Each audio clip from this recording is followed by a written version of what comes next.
Alam mo ba, noong 1960s, isinulong ni Martin Luther King Jr. ang isang makapangyarihang kilusan para sa karapatang sibil. Oo, nakaka-inspire talaga ang kanyang I Have a Dream na talumpati. Paano nga ba siya naging simbolo ng pagbabago?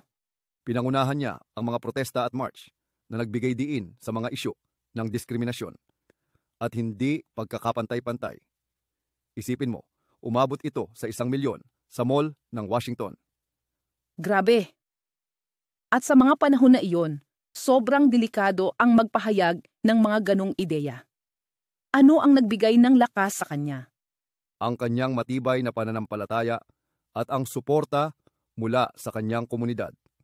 Sinabi niyang, ang hindi pagpapatuloy ng labanan ay pagpayag sa kasawian. Tama ka!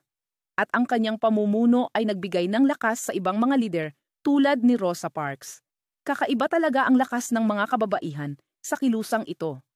Siyempre, ang kanyang pagkilos ay nagbigay inspirasyon, hindi lamang sa kanila, kundi pati na rin sa susunod na henerasyon ng mga activists, lalo na sa mga isyu ng kapaligiran at feminism.